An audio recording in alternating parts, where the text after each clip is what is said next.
Okay, I'm going to do the first section of my stacking container. And you can change a lot of this about your design. I mean, you can change the scale depending on whatever you find as your template. Mine's kind of large, but remember, clay shrinks about 13%. And my drawing is kind of intricate, so I want a large enough space for my drawing to go on. So again, remember I'm doing this. The first section is 1.5, the other 2 sides, and the height will be as tall as this container, and I'm using the top of this container as the diameter.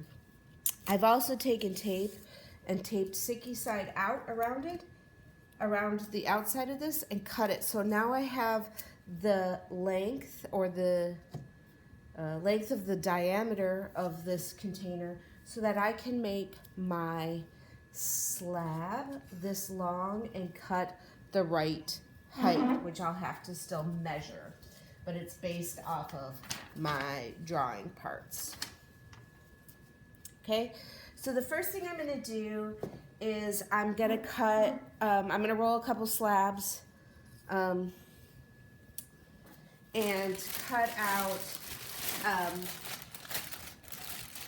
the 2 circles I need for the base, and then I'm going to roll out some slabs and cut the slab I need for the first section side. So if I had a huge slab roller, I could do this all at once and like just cut it, but I don't think I physically can roll out that much at one time. So I have to do it kind of section by section, which is a little bit of a bummer because it's, you know, like if you cut them out of one, they tend to fit together a little better.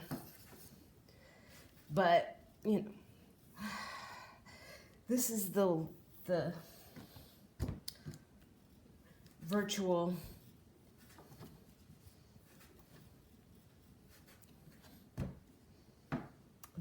world we're in.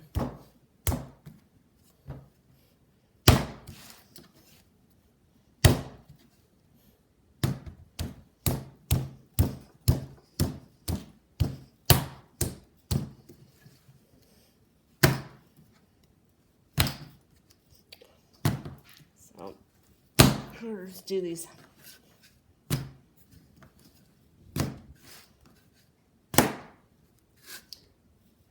Pre-throw out my slab so I don't have to fight with the rolling pin so much.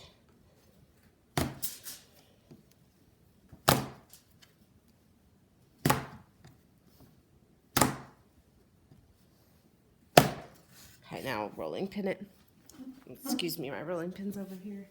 I just switched from my other class in red clay, so I had to wash my rolling pin.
It's pretty even.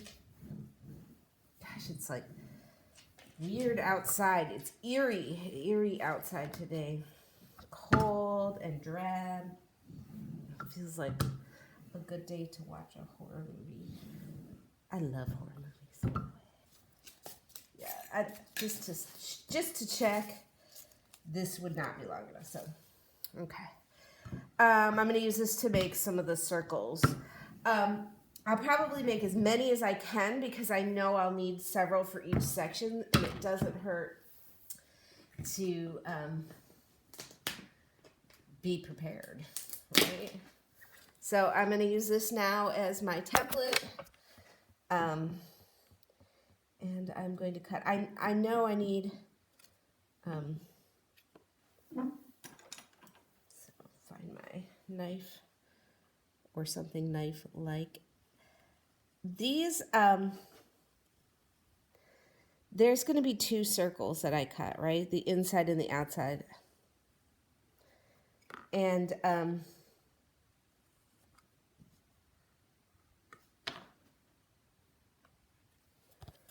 so the first one is the bigger one. So I'm going to just make a mark on here that just like lets me know it's bigger, that I will clean out later. It's just organization really is all it is. So I'm going to move that. Now I need one that's going to be the smaller inside one. So I'm going to like, I'm going to try to use it. I'm going to see what it's like to push all the way through and see if it marks that inner ring for me to cut if I push all the way in. Or I might have to cut the lid so I get that inner. Let's see how that goes. So I cut it, I pushed it all the way through. And then I want to pull this out. Does it leave a mark? Kind of. Yeah. Okay, groovy. So it left a mark of the... Oh my gosh, it's like going to thunder and lightning out. It left a mark of the inner ring. So I'm going to cut that inner ring now because I have a good mark. I'm going to remove some of this excess coil stuff so that it's out of the way. Okay.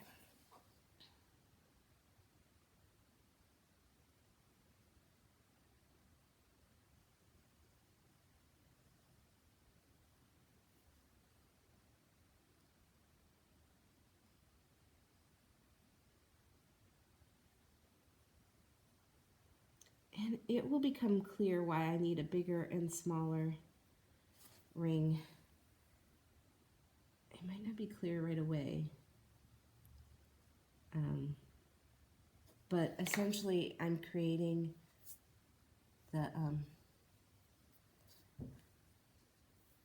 the inside so that when the next stack goes in it, that the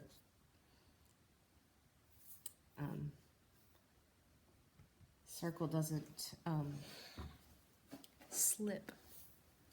So essentially I would need, if I was going to finish this all in one day, I'm not, but if I was going to, I would need to make a total of 1, 2, 3, 4, 5, 6, 7 circles.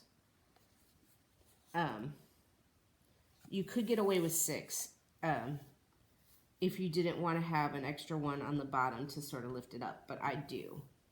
Meaning I'm going to put the bigger circle on top of this so that it kind of hovers off the table, and this smaller one will act like a foot, essentially. So I would need a total of 7. You could choose to do 6 and leave the foot off the bottom. Again, I'm not going to make them all at once because I'm not going to make all my sections at the same time, just because of, you know, like work time and all that. This is sticky. Okay, there's another one. And then this one, I'm going to do the inside ring, so I'm going to put it in. So I'll have 4 done, which will leave me to do 3 more. And I might dome the top one, so the top one might actually have to be a bigger diameter than what I have here anyway. But that is a decision I make towards the end.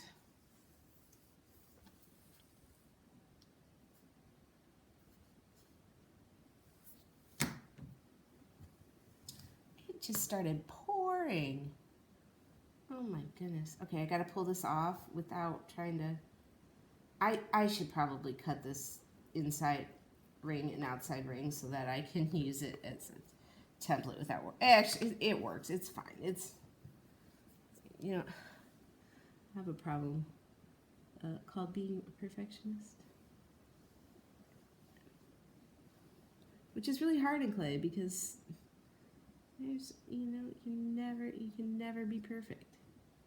It fights back against perfection. You have to enjoy the wabi-sabi, or the mark of nature, and be happy with the nature of clay. I can't believe it's just raining. I wonder if it's going to start hailing. Okay, so now what I have is 2 bigs and 2 smalls. I'm going to mark them, big and small. Okay, I'm going to pull this off. I wonder if I could get one more out of that. No. No, you can't. You can't. You have to give up. So I'm going to pull away the outside. I'm going to set these aside flat to kind of set up because I need to roll my next slab, which is a large slab for the top. I'm being very gentle to try not to warp these because really, ultimately, the best practice would be to not move them once I've made them. But right now, I don't have that option because I still need to make quite a big slab for the... So I'm going to just stack them and being very gentle to not warp them in that process. And then I'm going to just, my table's wood, so I'm going to put them on some tin foil because I just have the tin foil handy.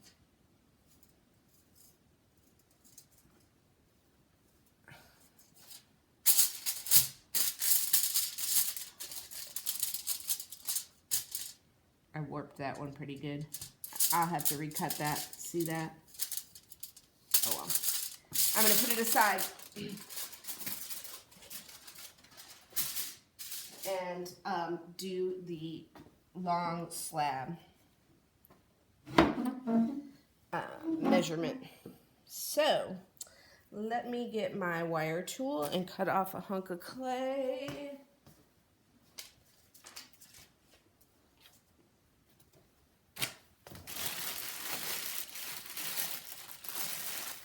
That nice clay now? What's you thinking? What's you thinking? You think it's nice?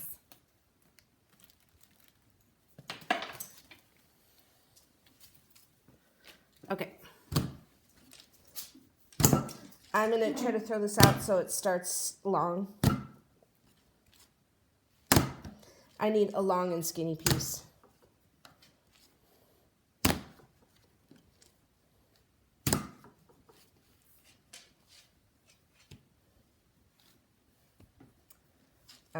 So it's a good start. It's kind of got a little low there. I hope it's not too low. And then I'm going to roll it out long ways. I do have my tape as the length measurement. Where did I put it? Great. Good job, Carrie West. Okay, so I'm already pretty much close. I just need to even out my slab. And then I'm going to have to measure square, which is the kind of tricky part about making a template, is keeping edges right angles. Center.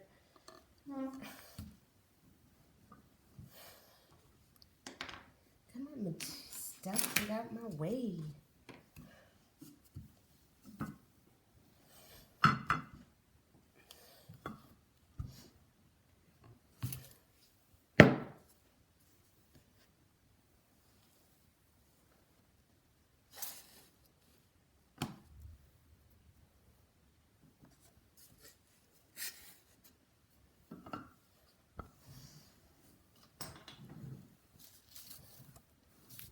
Do you see how, like, after I flip it, it kind of loosens it up and it allows it to move a little more freer?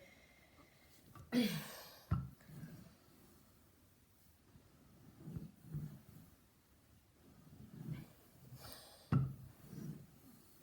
me to get a nice even.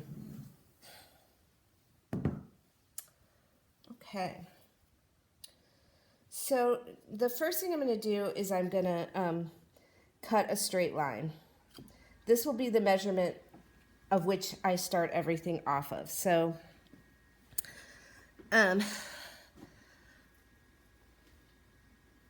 you know, this is not like rocket science by any means, but I'm just looking at where I need this to be, and I'm looking for the best part of my slab, the most even, and it's there. So I'm going to create a straight line from which I'll measure off. So I use this stick here to create, I hold it with one hand and I make a straight line. Okay, that I'm going to use to measure everything off of. I'm just using this corner here because it will be a right corner. Okay, so here's where we start being important. So this has a ruler on it. It's hard to see, but it's a nice ruler. So I'm gonna measure the diameter using this ruler. It's a little bit longer than the ruler is, so it's 14, 15, 16 inches. But I'm gonna mark, so I don't know if you can see this. I put my tape down, but I'm gonna mark the length of this tape on this ruler so that I can just use it without having to think too much. So I'm going to put this down along the edge. I'm going to mark down here where the piece comes together. So it's right there. All right, now what I have to do is I have to measure the height of the bottom section. And because I folded my paper, my drawing right where it should be, I can just measure from here to here. And so that's what I'm gonna do. I'm gonna use the measure stick on this thing. It is a little hard to see, but so my bottom section is exactly 4 inches, which is awesome because then I don't have to do any like little teeny figuring things. No little teeny figuring things, so that does make it easier. So I have to measure from several places 4 inches, meaning I line up 4 inches here along the edge and I make a mark. I line up 4 inches here. This edge is at 4 inches and I make a mark. I do it all the way down here as well, 4 inches. So I'm doing it at multiple places to make sure I cut a straight line.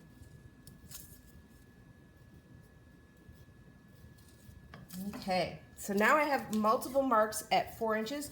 I put the stick here and I line up all those marks. Okay, and I cut my straight line.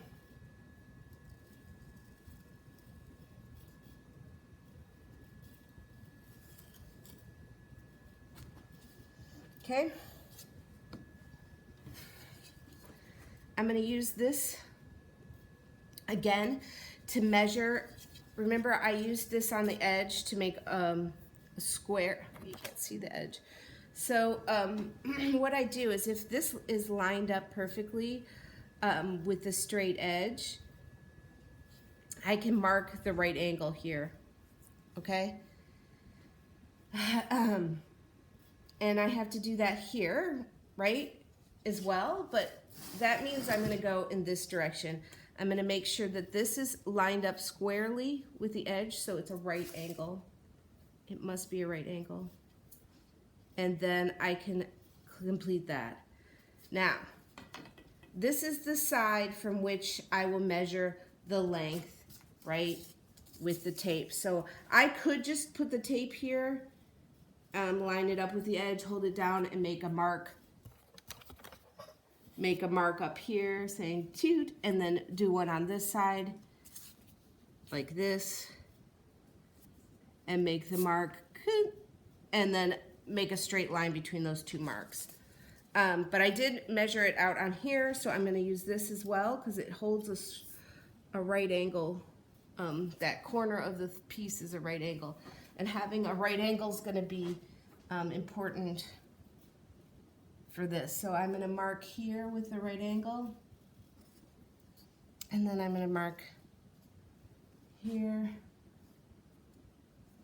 lining up against the edge with the right angle, and then I'm going to just connect those two lines up here.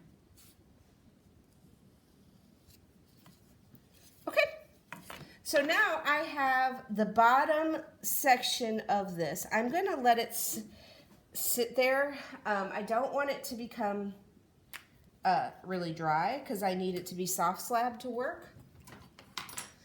I'm going to wrap up these slabs because they're still good and I can use them to make more of my circles. So I'm going to wrap this up immediately. I'm going to sit this here.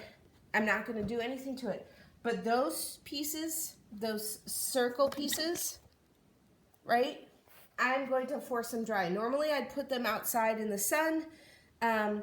Today I'll either throw plastic over this and just let them sit out, or I will use a hair dryer, which is probably what I'm going to do so that I can get this done in time to show you guys.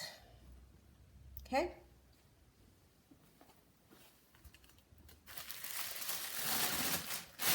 All right, so I'm going to pause the video.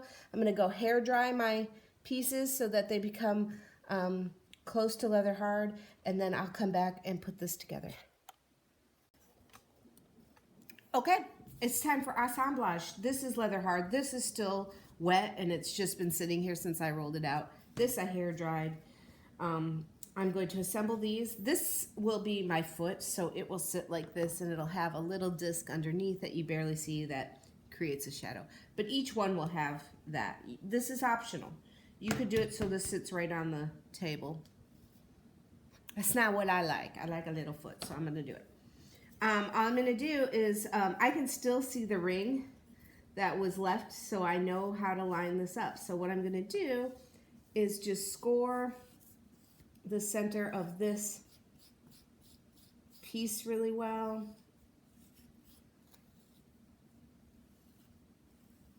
And then I'm going to score the bottom of this piece really well.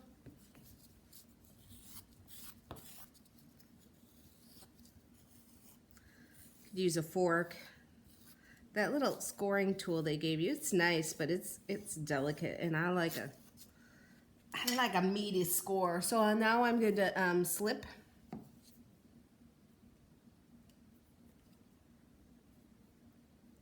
Slip.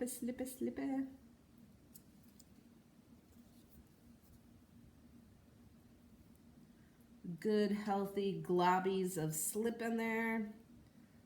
Right up to the edge. And then I'm going to center this.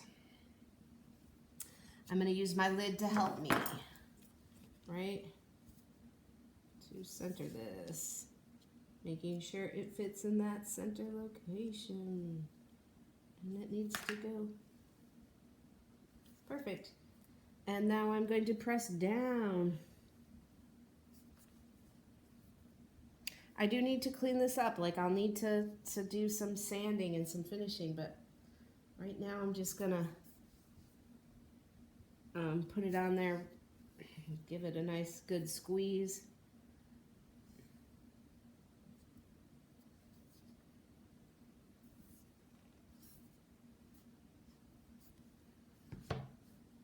Turn this over.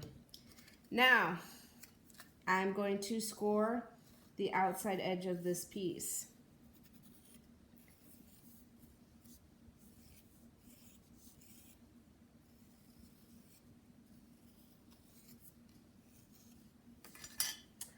I am going to bevel this. And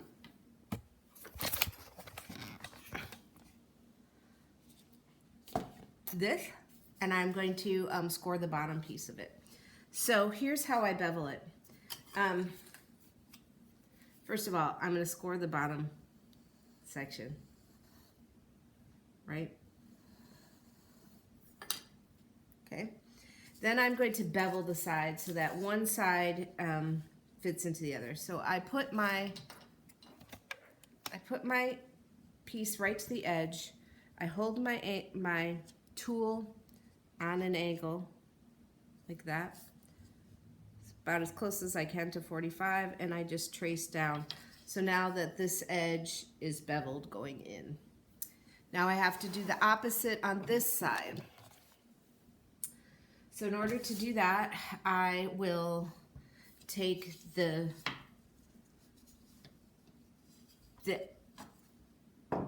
piece of wood, I'll line it up with the edge, and then I'll let it roll back so that it exposes about 1/4 of an inch at the bottom. Then I hold my tool at this angle and I slice through. Okay, so now that side is beveled this way. Now all I have to do, I do not score this top, right? Because that's going to be the top edge of the stocking box. Now what I have to do is kind of release this from the table without warping it. This doesn't work so good. And I score this side, and I score this side. Oh, I don't like it when you warp. Things are hard. I'm gonna slabber this side.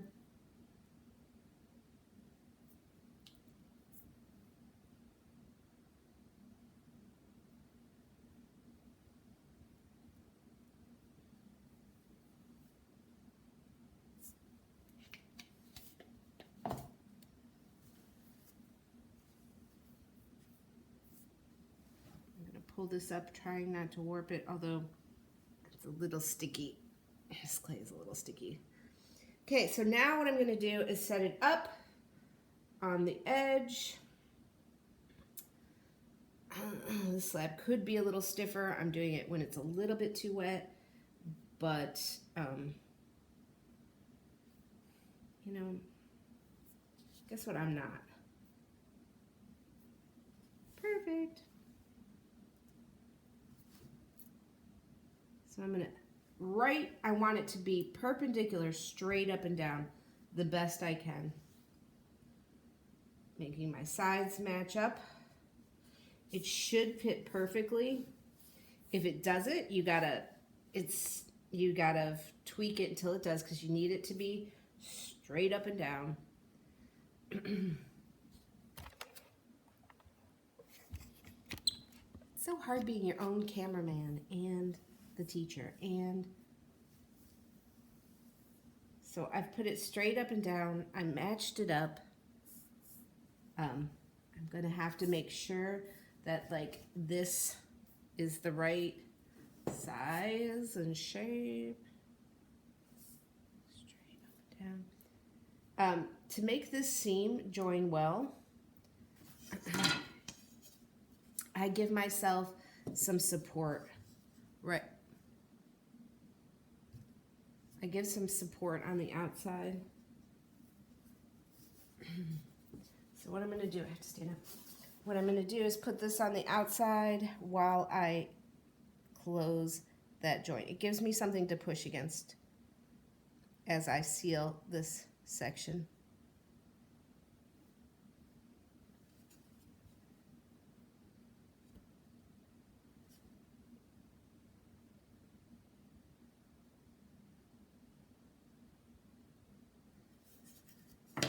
Okay. I have to add my coil, and I have to make sure that it is round when I'm done.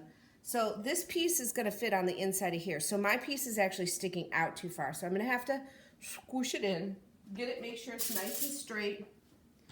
Again, I'm going to just kind of go along the edge like this and just kind of give it a nice straight up and down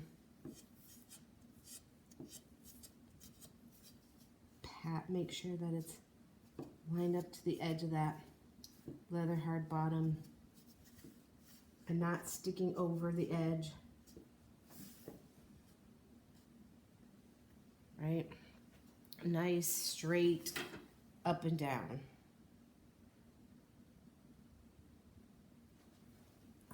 Adding a coil to the inside. Right there.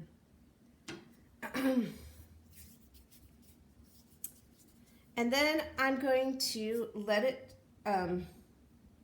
sit out of the bag for about 20 minutes, and then I'm going to put it in the bag. That 20 minutes will just make it be a little bit stiffer to accept the next layer, but not stiff enough that I can't change the form of it and when I build the next layer, because you know you're gonna have to like blend it in and out. Also, you know that this is a trick of mine that I use often. I like to smooth my coil in with the back of a eraser. It ruins the eraser, but it's just a nice tool. It's rounded and it makes smoothing in coils a lot easier, especially like right now my fingernails need to be trimmed. And you know, I wish I could be good enough to remember where all my tools are and everything, but this works in a pinch super fine.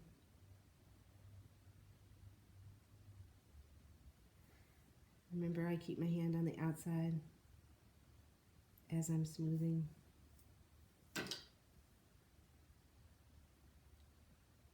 Okay, section 1. I'm gonna let this sit up, like I said, 20 minutes, and then I'm gonna put it in a bag